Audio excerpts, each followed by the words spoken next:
అందరికీ నమస్తే అండి.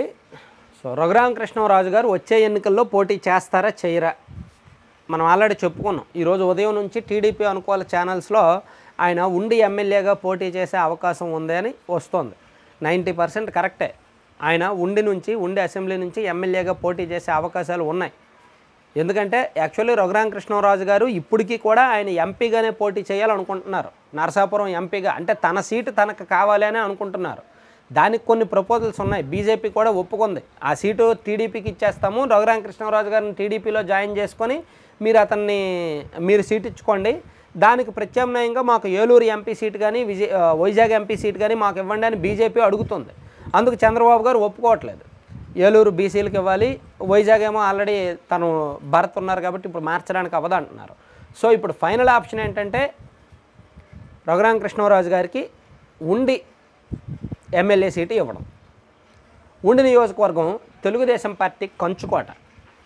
1983 నుంచి కూడా టీడీపీ ఆవిర్భావం తర్వాత జరిగిన ఎన్నికల్లో టీడీపీ అక్కడ ఒక్కసారి ఓడిపోయింది. హిందూపురము, కుప్పము, పాలకొల్లు, ఇచ్చాపురము, ఉండి ఇటువంటి నియోజకవర్గాలు ఉన్నాయి. టీడీపీ 1-2 మాత్రమే ఓడిపోయింది. కంచుకోటలు అనమాట. సో అలాగే ఉండి నియోజకవర్గం కూడా రాజకీయంగా తెలుగుదేశం పార్టీ కంచుకోట. ఇక్కడ ఓటర్లు కూడా రాజకీయ పెత్తనమంతా క్షత్రియ సామాజిక వర్గం అయినప్పటికీ ఇక్కడ సంఖ్యాపరంగా బీసీ ఓటర్లు ఎక్కువ. బీసీలు, ఆ తర్వాత కాపులు, ఆ తర్వాత ఎస్సీలు, రాజులు, ఇవన్నీ భిన్నమైన కమ్యూనిటీస్ ఉంటాయి. కానీ రాజకీయంగా క్షత్రియులే మొదటి నుంచి ఇక్కడ పెత్తనం చేస్తున్నారు. కాబట్టి రఘురామకృష్ణరాజు గారు ఇక్కడి నుంచి పోటీ చేస్తే భారీ మెజారిటీ వస్తుంది, మంచి మెజారిటీ వస్తుంది.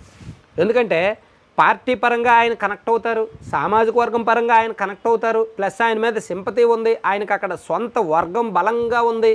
సో అన్ని రకాలుగా కూడా రఘురామకృష్ణరాజు గారికి ఉండి అసెంబ్లీ నియోజకవర్గం కలిసి వస్తుంది. పైగా ఉండి అసెంబ్లీ తెలుగుదేశం పార్టీకి ఒక సమస్య ఉంది. అక్కడ రామరాజు గారికి సీట్ ఇచ్చారు. గత ఎన్నికల్లో కూడా పోటీ చేసి గెలిచిన రామరాజు గారికి మళ్ళీ సీట్ ఇచ్చారు. సో అది కలవపూడి శివగారికి, అంటే మాజీ ఎమ్మెల్యే శివగారికి నచ్చల. అందుకు ఆయన ఇండిపెండెంట్గా రెబల్గా పోటీ చేయడానికి రెడీ అవుతున్నాడు. ఒకవేళ కనుక రఘురామకృష్ణరాజు గారికి టీడీపీలోకి తీసుకొని ఆయనకు ఉండి ఎమ్మెల్యే సీటు ఇస్తే కనుక రామరాజు గారు కాంప్రమైజ్ అవుతారు, శివరామరాజు గారు కాంప్రమైజ్ అవుతారు, ఇద్దరూ కాంప్రమైజ్ అవుతారు. అంటే ఏ రకంగా చూసుకున్నా ఉండి ఎమ్మెల్యే సీటు రఘురామకృష్ణరాజు గారికి ఇవ్వడం 100% కలిసి వస్తుంది, గెలుస్తారు, పాజిటివ్ సంకేతం ఉంటుంది. అది ఎంపీ సీటుకు కూడా ఒక రకంగా అవకాశం ఉంటుంది. అప్పుడు ఎంపీ సీటు కూడా కూటమి అభ్యర్థి గెలవడానికి పాజిటివ్ ఉంటుంది. ఒకవేళ రఘురామకృష్ణరాజు గారికి సీట్ ఇవ్వలేదనుకోండి, ఎక్కడా ఇవ్వలేదనుకోండి, ఆ ఎఫెక్టు ఎంపీ సీటు మీద ఉంటుంది. దాంతోపాటు ఆ పార్లమెంటు పరిధిలో ఉన్న కొన్ని నియోజకవర్గాలు, కొన్ని అసెంబ్లీల మీద కూడా ఉంటుంది. అలాగే రాష్ట్ర వ్యాప్తంగా కూడా కూటమి మీద ఇంకా అనుమానాలు కొనసాగుతాయి. సో రఘురామకృష్ణరాజు గారిని మేబీ బీజేపీ చెప్తున్నట్టు ఏలూరు వాళ్ళకి ఇచ్చేసి నరసాపురం టీడీపీ తీసుకొని రఘురామకృష్ణరాజు గారికి నరసాపురం ఎంపీ సీట్ ఇవ్వడం ఫస్ట్ ఆప్షన్. అది జరిగే అవకాశం ఉంది. లేని పక్షంలో రఘురామకృష్ణరాజు గారిని టీడీపీలో చేర్చుకొని ఉండి ఎమ్మెల్యే సీట్ ఇవ్వడం సెకండ్ ఆప్షన్. ఈ 2 ఆప్షన్స్లో ఏదో ఒకటి ఖచ్చితంగా జరుగుతాయి. ఈ 2 ఆప్షన్స్లో ఏదో ఒకటి జరిగితేనే కూటమిని జనం నమ్ముతారు. రఘురామకృష్ణరాజు గారికి అన్యాయం జరగలేదు అని ప్రశాంతంగా ఉంటారు. ఈ రెండిట్లో ఏం జరగకపోయినా రఘురామకృష్ణరాజు గారు కనుక సీటులకి లేకపోతే అప్పుడు వేరే లెవెల్లో ఉంటుందన్నమాట.